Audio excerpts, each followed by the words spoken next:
Welcome to Shipping Paathshaala. I am Professor DN Maurya. Today I shall talk on port operation pertaining to export containers. So I will discuss beginning with how the export containers arrive in the port, how they are processed, and finally how they are loaded on board ship as per loading plan. The process for export of containers at the port starts with shipping line declaring the arrival of the vessel to the port, which may be at least, let us say, by 2 to 3 weeks in advance. While making the declaration of the vessel arrival at the port, what we call it ETA, estimated time of arrival, the shipping agent has to make the advance payment to the port. Advance payment pertaining to the handling of container as well as pertaining to the vessel related charges. We call it CRC, cargo related charges, and VRC, vessel related charges. Both the charges are to be paid to the port in advance at the time of declaration of the vessel arrival in the port. This declaration is made roughly 2 to 3 weeks in advance for the container vessel. After declaring the vessel, the shipping agent or shipping line has to submit the advance list of export to the port by electronic means. When advance list is submitted, then the port will open the electronic gate for this particular vessel. Electronic gate does not mean a gate open electronically. Electronic gate means it is the computer system which will accept the containers coming inside the port for loading on this particular vessel, provided this is matching with the list of the containers submitted by the shipping line in the advance list. That is meaning of electronic gate. So only after advance list is submitted by the shipping line, the port will open the electronic gate. Thereafter, let us say the container is coming via CFS. So the shipper or the exporter has to prepare the invoice.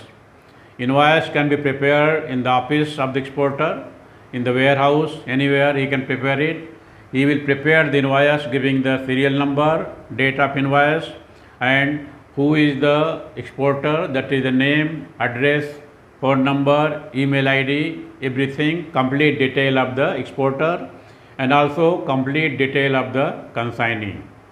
And then what is the item, what is the product, what is the quantity either by weight or by number, what is the rate for each quantity or per kilo, and then what is the cost. So that is what we call it invoice, commercial invoice.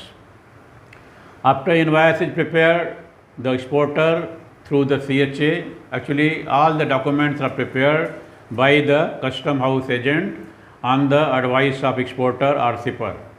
So after invoice has been prepared, the CHA will prepare the shipping bill. Shipping will have the information, most of the information copied from the invoice. That is who is the exporter or shipper, who is the consignee or the receiver, then what is the address, what is the particulars, what cargo it is, what quantity, what is the unit, either number or the weight, the rate and the amount. Ultimately, this will also say what is the currency of payment. Apart from this one, the shipping will have additional details like FOB, price of the goods being shipped, what is the CHA charges, any commission, concession, all this will come under the shipping bill. So here at the end, the particular shipping bill will also contain the information pertaining to the shipment. That is name of the vessel on which this particular container will be loaded, what is the name of the load port, what is the name of the discharge port. And this is the one information, one particular document which is prepared by the CHA prior to the moment of the goods to the port. Shipping bills are generally filed online. Manual shipping bills can only be filed only with the prior approval of the commissioner of that particular port. Without that, you cannot file manual shipping bill. Shipping bill has to be filed electronically.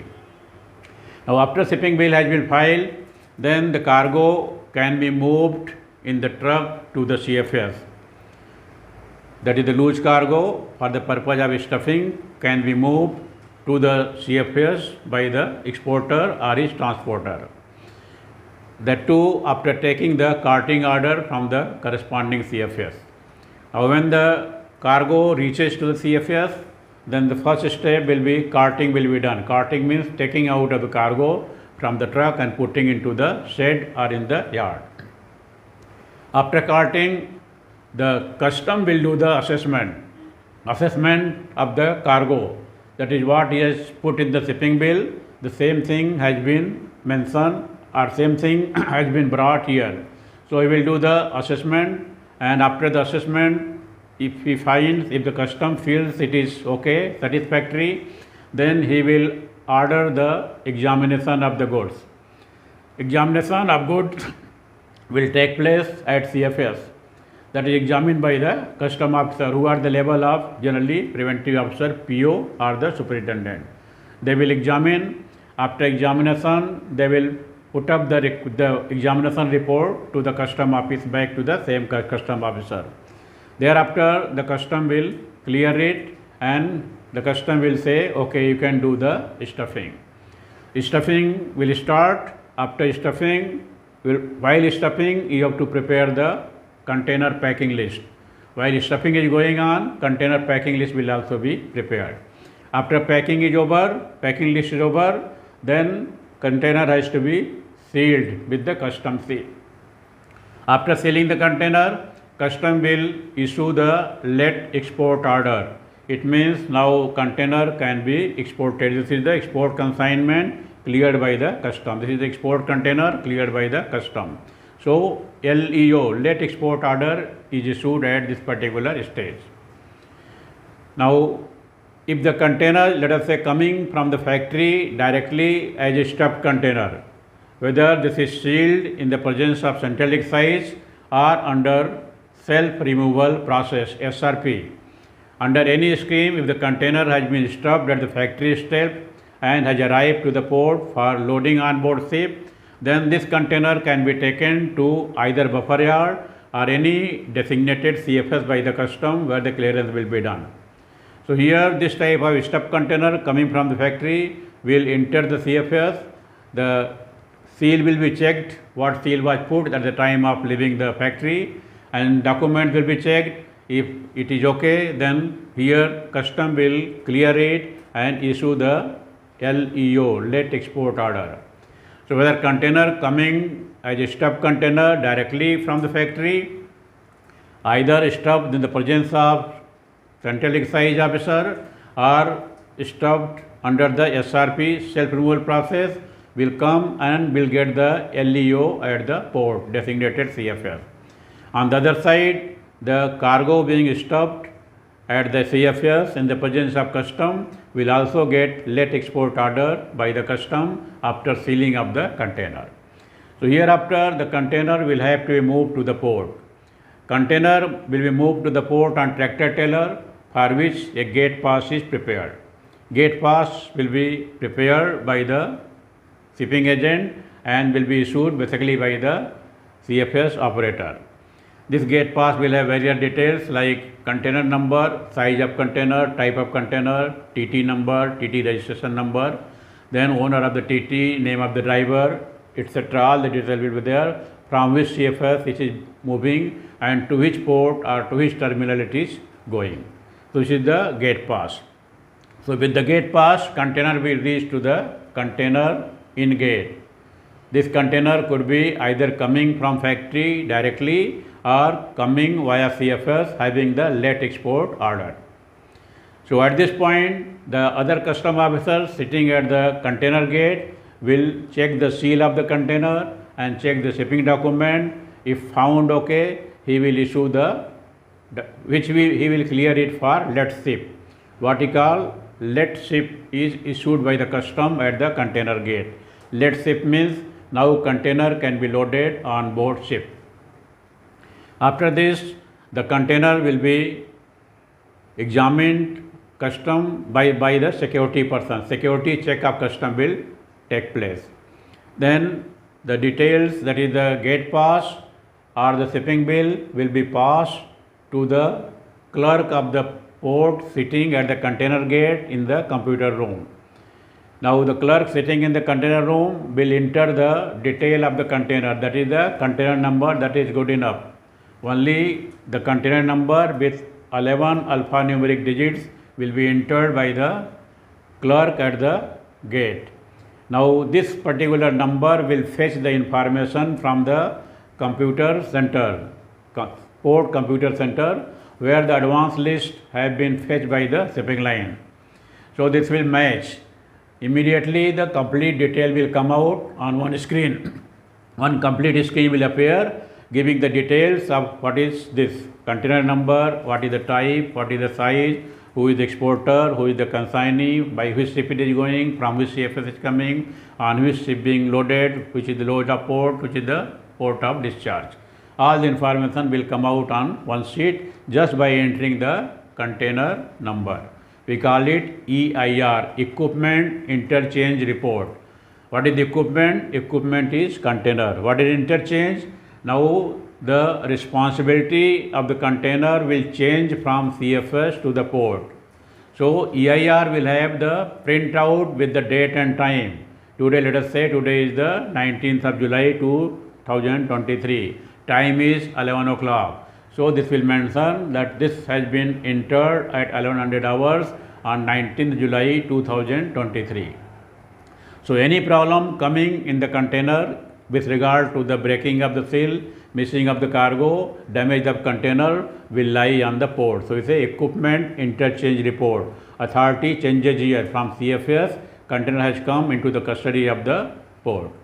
This particular EIR report will also have the yard location. The container has to go in the yard where this has to be stacked. Location will be given there.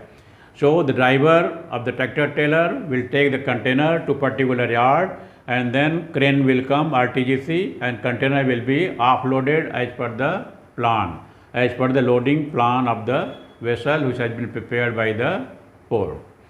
So thereafter the container will be moved to the ship. When the ship arrives, ship may arrive after, let us say, 10 days, 5 days, 3 days, depending upon the gap between the export container being stacked in the container yard and the ship arrives. So after the ship arrives, these containers will be connected one by one through the tractor trailer to the ship, where the RMQC will handle the container, will pick up the container from the tractor trailer and load into the container. So after containers are being loaded, this loading will take as per the plan, we call it container load plan, CLP. This will do it just shortly after this particular topic is over. So as per CLP, the container will be loaded. After containers are loaded, the shipper will submit the shipping note, a document known as shipping note, giving the complete details of the container and the cargo.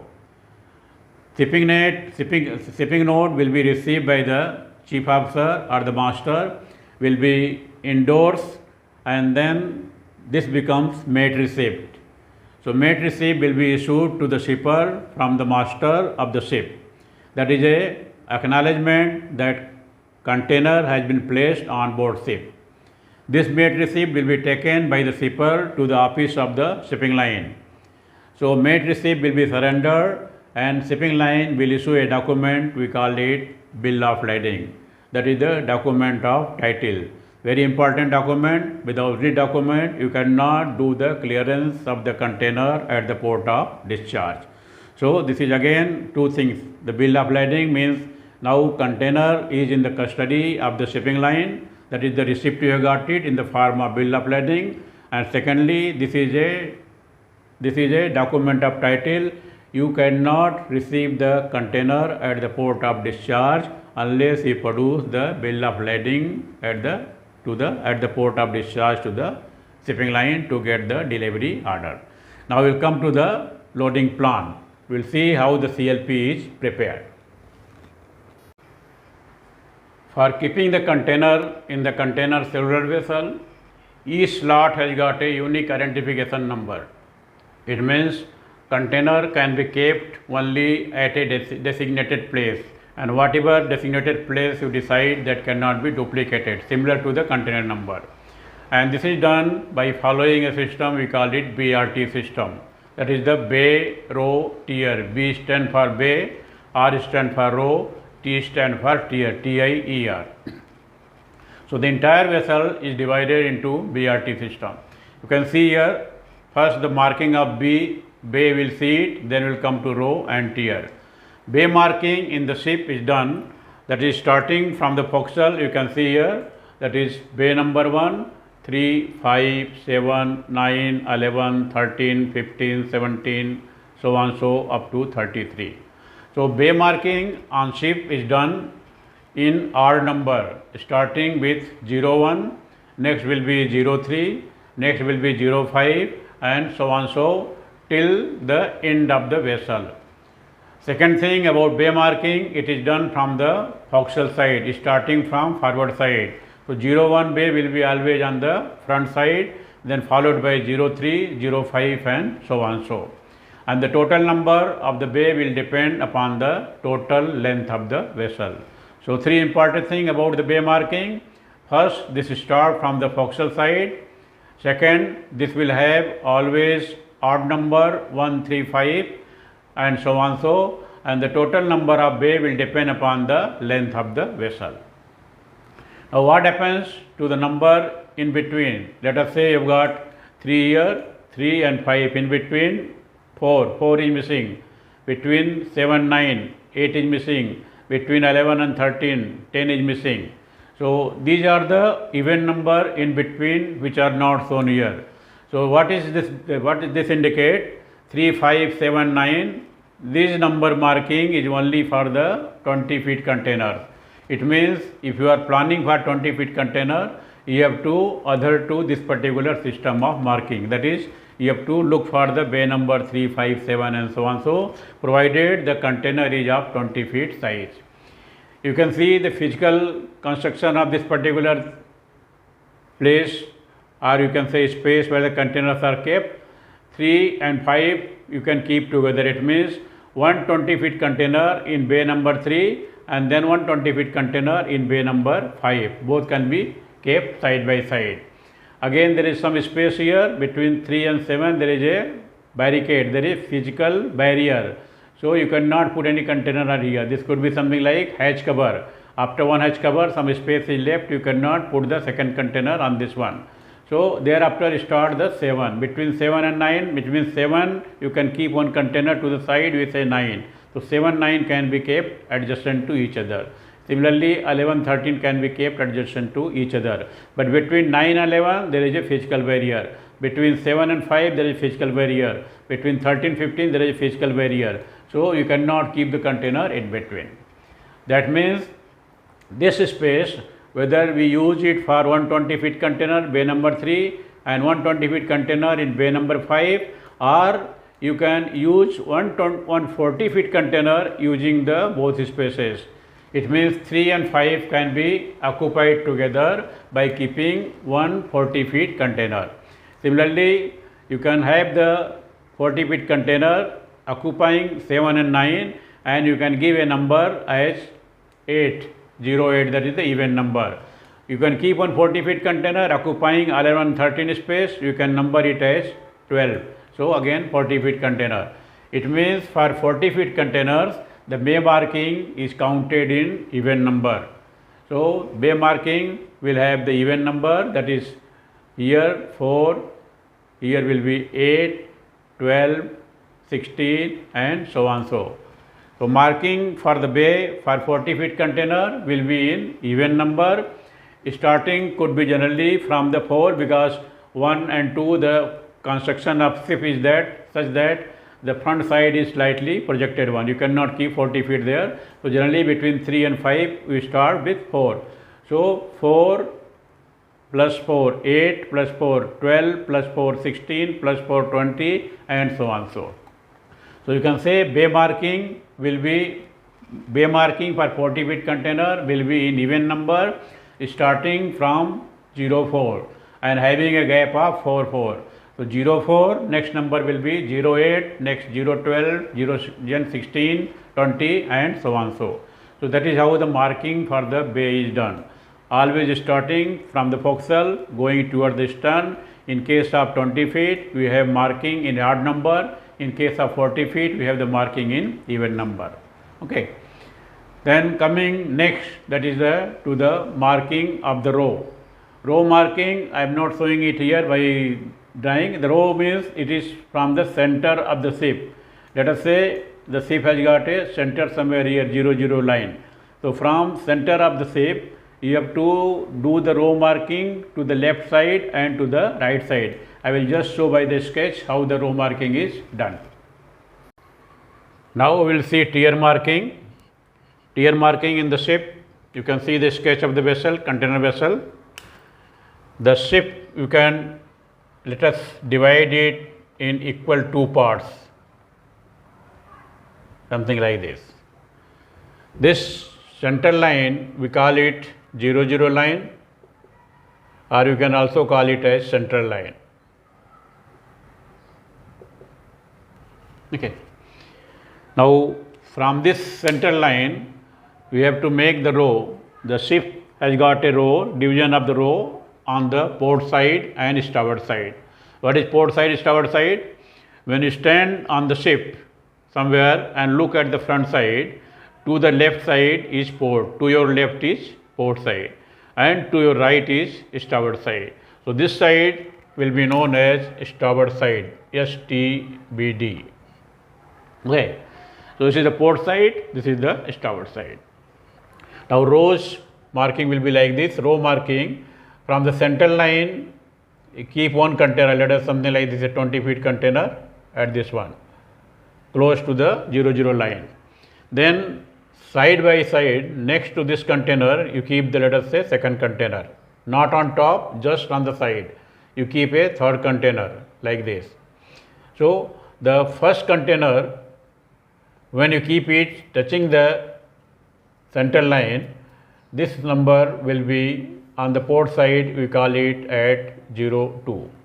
Second container to the side will be marked as 04. Third container 06, and so on so as we move to the port side, touching the bulkhead. So depending upon the width of the vessel. On the starboard side, the first container touching the center line will be marked as 01. Second will be marked as 02. Third will be 03. Second will be 03. Third will be 05, and so on so. So row marking has got two methods, two way of marking. The first one is for the starboard side, second is for port side. On the port side, row marking is on in even number 02, 04, 06 and so on so. On the starboard side, marking will be on 01, 03, 05 and so on so. So typically how to remember it? You can remember it like this. When you stand on board ship, look toward the forecastle side. To your left side, LEFT, 4 alphabets will be port side, PORT, 4 alphabets, and the row marking will be even number, EVEN, even number. So that is again 4 alphabet. So left side, port side, even number. And what is the left? Balance is on starboard side, that is the right side, starboard side, odd number. So that is how the containers will be marked on the for the row. So similarly, this is the first one, let us say corresponding to bay number 1. Similarly, corresponding to bay number 3, you will have the similar containers here, marking on the port side and marking on the starboard side. So this will be similar numbering. Going up to the back side, up to let us say 17, bay number 17, we will have the similar container on left side, that is the port side, marking will be 02, 04, 06, starboard side 01, 03, 05 and so on so. This is what is the marking of the row. So you have done the bay marking and row marking. Coming to the tier marking. Tier is stands for T. T stands for tier. T-I-E-R. It's like in railway. Is it? Like in railway, you have got the 2 tier, 3 tier and so on so. Similarly here T tier. T-I-E-R. Okay. So TN means the height, how many containers are kept on top of each other. Now TM marking will be two different marking. First will be for first marking for the in hold, and second will be marking on deck.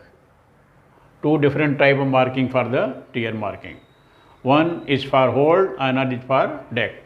So in case of hold, how you mark it in hold? The bottom container touching the bottom of the ship will be marked as 02. When you keep one container up, mark it 04. Second container up, you mark it 06, and so on, so depending upon the height of the vessel. This is the marking in the hold inside the vessel. Okay, marking inside the vessel, that is tier marking, T marking 02 bottom container, 1 up 04 and 2 up will be marked at 06. 3, 02, 04, 06. Fourth will be marked as 08 and so on, so depending upon the number of containers we are keeping on top of each other. So 3 marking we have done it. Marking of bay, that is along the ship, forecastle to stern side in odd number 01, 03 and so on, so. Marking of the row, that is from central line to the port side 02, 04, 06 even number, to the starboard side 01, 03, 05 odd number. Tier marking in the hold, we have bottom container 02, 1 up 04, 2 up 06 and so on, so. If the containers are kept on deck, then the tier marking will be different. We start from 80, then next will be 82, 84 and so on, so. So tier marking for the containers on the hold will be different. Like you can see this particular vessel here, you can see there are two types of. Look at this point at this particular vessel. This is the, from the back side you can see it, this is the center of the vessel. This is the port side, from here it is the starboard side. Containers are kept on the deck. The first container you can see here marked as 80, that is the tier marking. Second 82, third 84, 86 and so on, so. So as we move up, the marking will be like this: 80, 82, 84, there is some mistake here.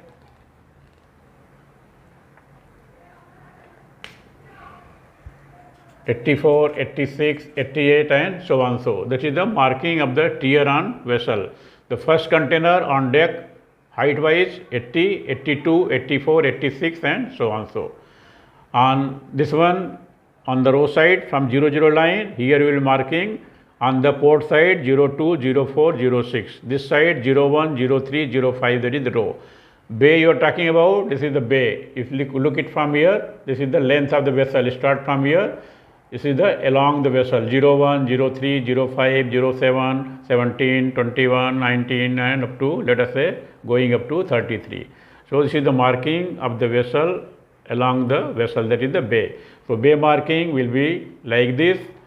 Row marking will be from the center to this side, center to this side, and tier marking on the deck will be from here 80 onward. In case of hold, this will be from the bottom. The first one will be 02, then 04, 06 and so on, so within the hold. So that is what we call it BRT marking. Now how the containers are identified? For container locations are identified for putting it on board ship. You can see here one particular example.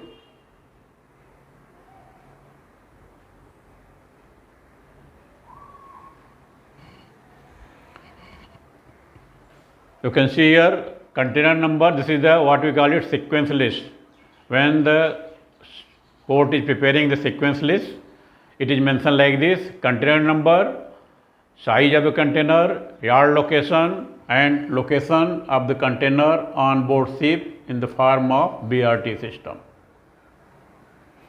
So what is mentioned here? CSLU 3054383, that is the container number, 40 feet size, and location, yard location it says 1A03, that is the yard number 1A, 03 stack number, C is the row number, and 02 is the stack number, height, not stack number, height of the container in the yard. Now when coming to the ship, it comes a BRT system. He said 01, 04 and 02. So 01 first is bay, second is row and third is tier. So what is 01? 01 means the container will go into bay number 1. 04 it is the row. Where container will go? What is the row number? Row number corresponding to 04. 04 is even number. Even number is on the port side. So 02 is the first one, 04 is the second one. It means the second row. It is the touching the central line. 04 it is the second one, bay number 1, and row number 4 means second container. 02 tier, height. 02 means the container is in the hold. 02 means bottom container. So bay number 1, row number second row from the center, and bottom container, that is the 01, 04, 02. Just below C, the second number is given 06, 03, 80. 06 corresponds to bay, 03 corresponds to row, and 80 corresponds to T. So 06 is the row number, 06 even number. It means this is a 40 feet container. So you see here what is mentioned here, 40 feet container. So by looking at the first two number, bay number, you can make out whether the container is 40 feet or 20 feet. In the first one you say this was 01, odd number. So this is a 20 feet container. So second one, IT, LU, 134567 40 feet, yard location, 1B yard number, 06 stack number, B is the row number, 04 is the height, second container. And coming to the ship, 06, that is the bay number 6, this will lie between 7 and 8, bay number 7 and bay number 9. Between 7 and 9, it is the, sorry, not 7 and 9, this is between 6, 7, 5 and 7. This is between 5 and 7, you will find bay number 6. 5 corresponds to 20 feet, 7 corresponds to 26, 5 and 7 put together, that becomes 6. So between 5 and 7, this is the 06. 03, it is the row number. 3 means odd number, so it is on the starboard side. So starboard side, first one 01, second one 03. So second row on the starboard side in the bay number 6. And the last one is 80. 80 means this is the high, tier. So container is having a marking of 80, it means this is on top, that is the deck container. So 80 indicates this is a deck container. So this is how the marking of the bay, row and tier, by which we can identify the location of the container on board ship. This is unique location. No container can be placed, two container can be placed at one location. Like a container has got a unique identification numbering system, similarly this has also has got a unique location on board ship. One location will have one container. That is how the BRT system works. Okay, that is what you have seen about BRT system. BRT system provides the unique location of any container on board ship. Whether you are going to discharge it, location is given to you, and then crane operator can pick up the container from that location. If you are going to load it, the location is given to you. To you means given to the people who are working in port, that is operating the shift. So person, operator will know where the container is supposed to be placed. So remember, the deck containers to be loaded only after loading the hold containers. That is why the identification comes by the last tier number, T number, starting with 80 and all. If you are loading somewhere in the hold, the TT should not bring a container having a tier number of 82, 84 and so on so. So people who are loading the container, connecting the container from the port yard to the port berth, they should remember, they can only make out by looking at the sequence. And that is what the duty of the planning section, computer planning section, vessel planning section, to ensure that feeding is done in proper way. That was the BRT system. Now coming to the essence in planning. What are the important factors which are considered while planning the vessel? Planning the vessel means container load plan. While preparing the container load plan, what are the things to be kept in mind. The first thing, what we call it, essence of planning. The first point is plan POD wise. POD, port of discharge. A vessel may sail out from a port, and this may touch three, 4 ports before reaching to the final one. So in between ports, that is what we call it POD. First port of discharge, second port of discharge, third port of discharge, and so on. Okay, let us say vessel starts from Jawaharlal Nehru port and goes to Singapore, goes to Colombo port of Colombo, then to the Singapore port, and then to Shanghai.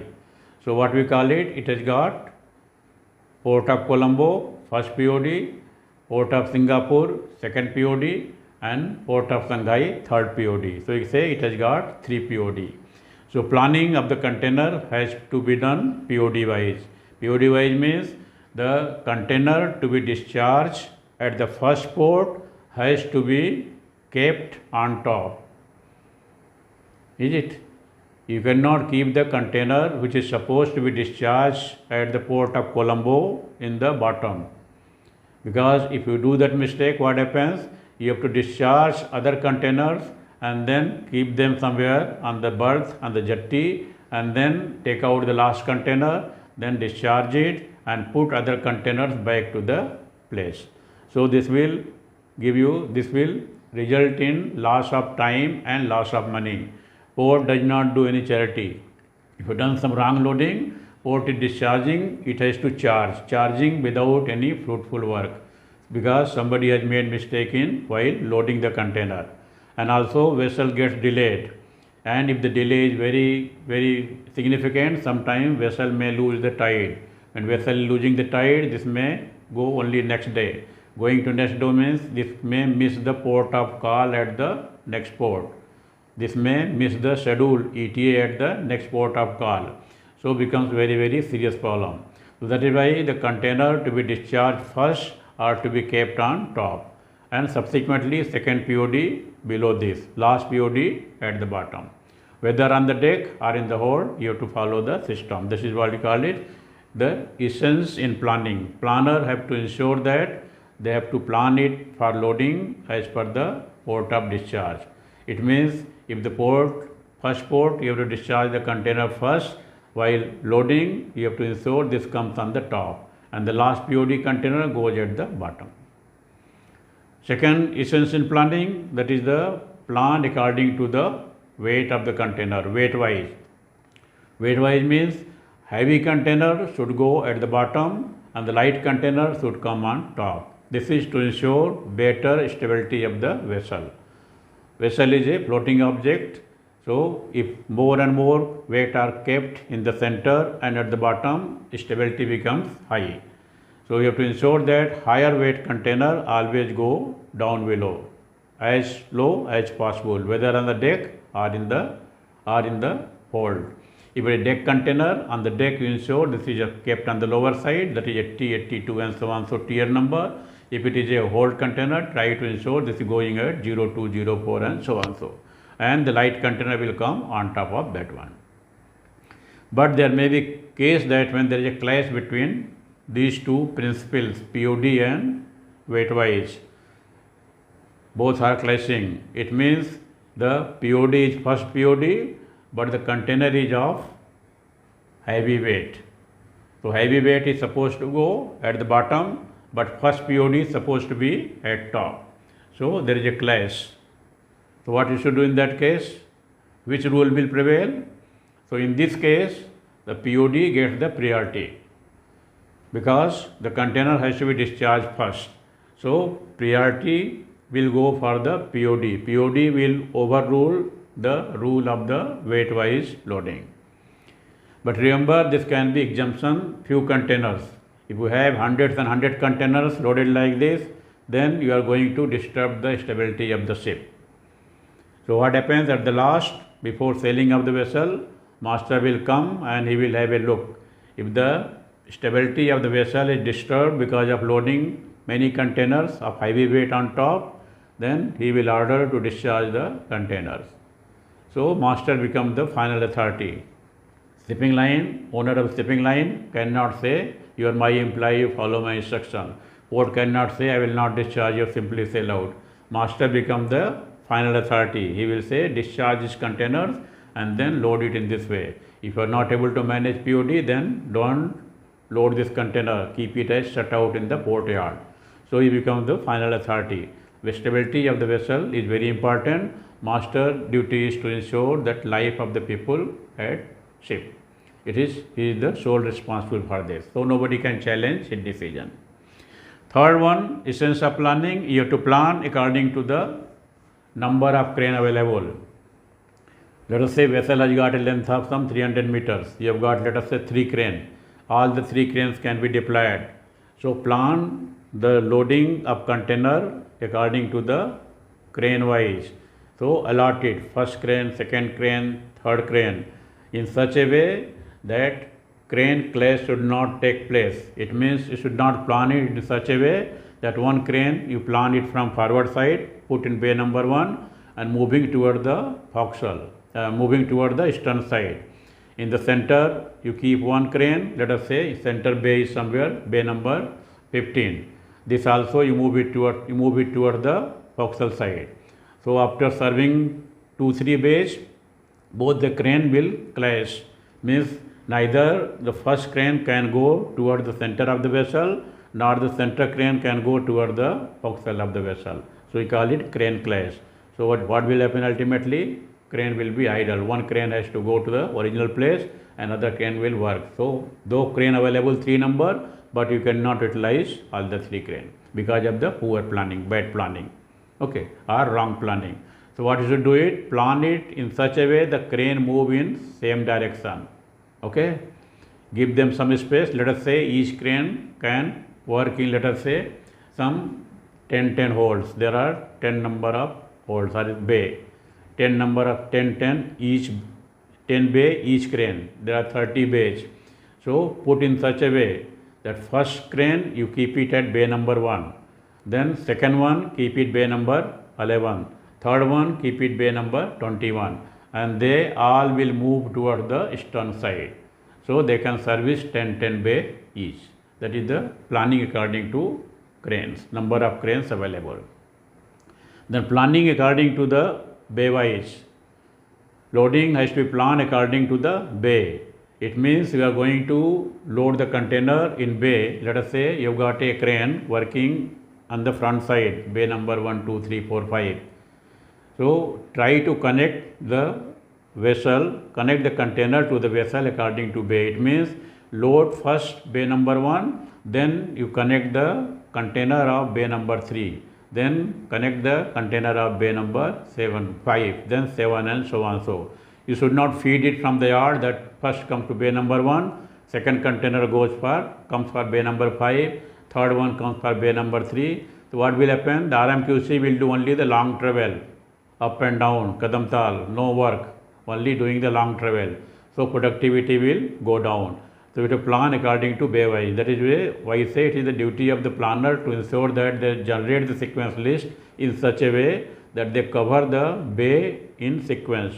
Complete bay number 1, then go to 3, then go to 5, then go to 7 and so on. So what we call it? Essence of planning, POD wise, bait wise, crane wise and the bay wise. So that is what about the container loading at port, or you say port operation for export containers. So with this I have finished it. Any doubt you can write to me dn.maurya@yahoo.com. Those who have not subscribed, I request them to subscribe to my channel. That is all for the session. Bye bye. See you in next session.